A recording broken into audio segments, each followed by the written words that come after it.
Ni wewe wanitosheleza. Ni wewe Bwana. Yesu. Ni wewe wanitosheleza.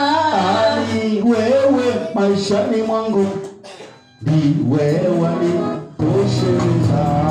Ni wewe Bwana. Ni wewe wanitosheleza. Ninapokata tamaa. Hakika ni wewe pekee yako Mfalme. Yanga moyo. Ni wewe Bwana. Ni wewe wanitosheleza.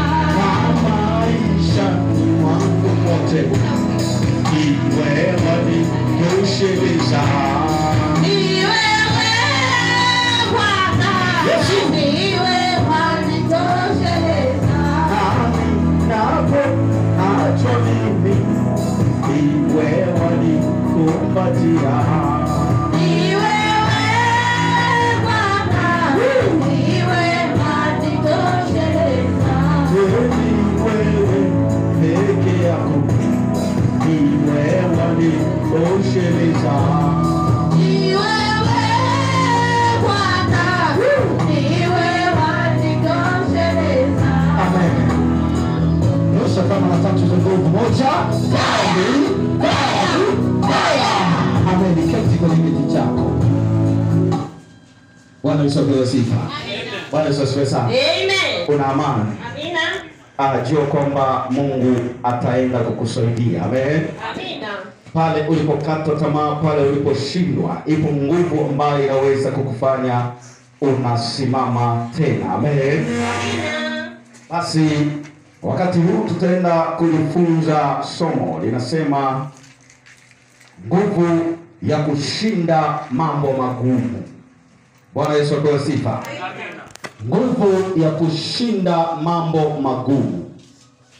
Kuna mambo ambayo yamejengeka kwenye fikra na fahamu zetu ya kwamba ni mambo magumu, lakini ni mambo mazito. Lakini hakuna jambo gumu la kumshinda Mungu.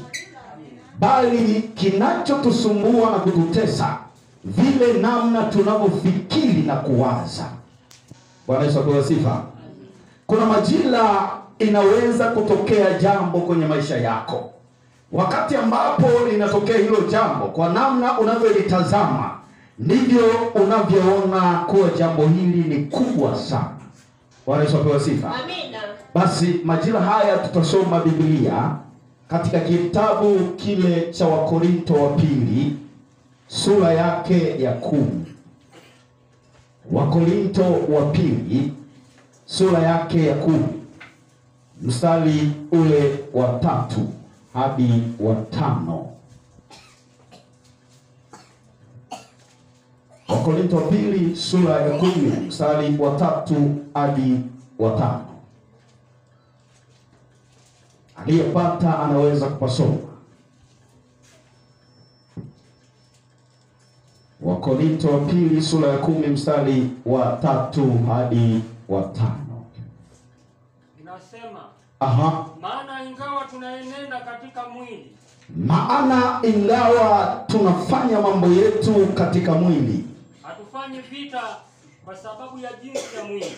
Hatufanyi vita kwa jinsi ya mwili. Maana silaha za vita vyetu si za mwili.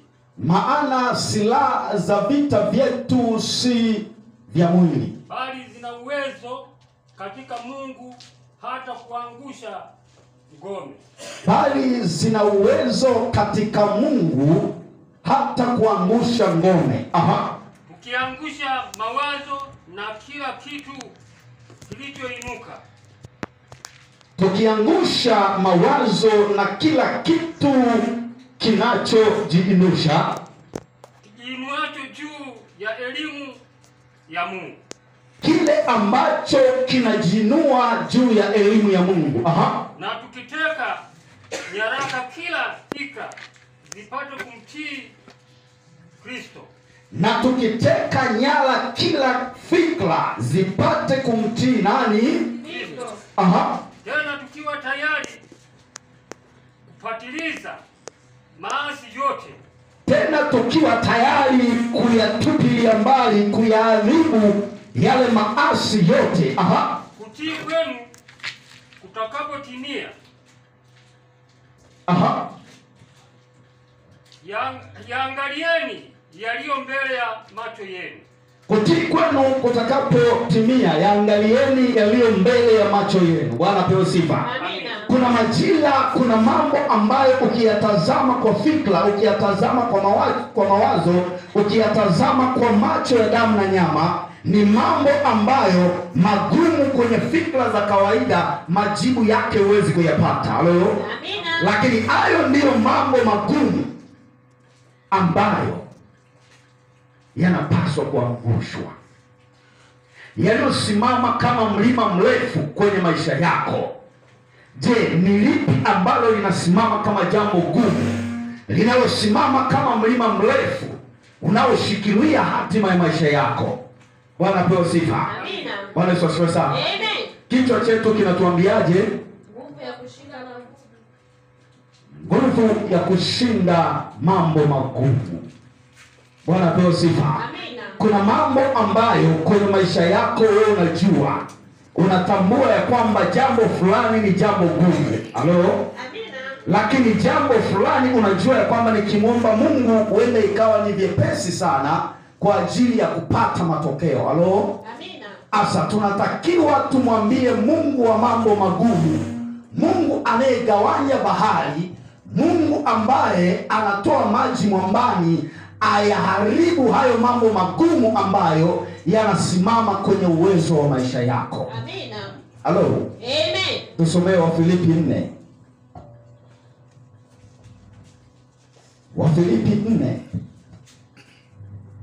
sura ile ya 4 mstari wake wa 6. Wafilipi sura ya 4 mstari wa 6. Biblia inasemaje?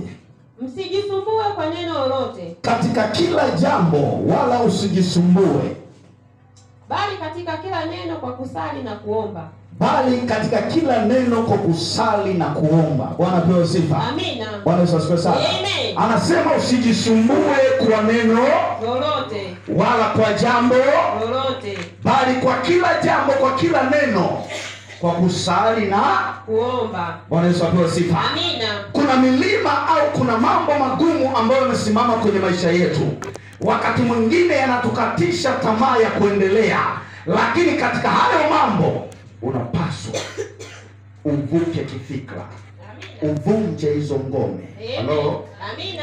Hilo neno la Mungu, hizo silaha za rohoni, kazi yake kwenda kuvunja mawazo yaliyojenga ngome kwenye fikra zako. Amina. Halo? Amen. Kinachokamata maisha ya watu leo ni ile namna ambayo wanafikiri au kuwaza kwenye fikra zao. Halo? Amina. Kuna mtu ukimwona mbele yako akisema jambo unatikisika na kuogopa. Lakini kuna mtu akisema jambo huwezi ogopa. Amina. Kwa nini unaogopa na kwa nini usiogope? Kwa sababu ya vile namna ambavyo kwenye fikra zako umemjengea ngome huyu mtu. Bwana Yesu apewe sifa. Amen. Kwa namna ambavyo umejenga ngome kwenye fikra zako, kwenye mawazo yako kuhusu hilo jambo linalokutesa. Amina. Nguvu ya kuvunja mambo magumu. Ili uweze kufanya mambo magumu yavunjike, kwanza mtazamo wako lazima ubadilike, utoke kwenye ile hali ya kawaida. Halo? Amen. Uingie kwenye mfumo wa kiimani ambao imani hiyo sio imani ya kawaida.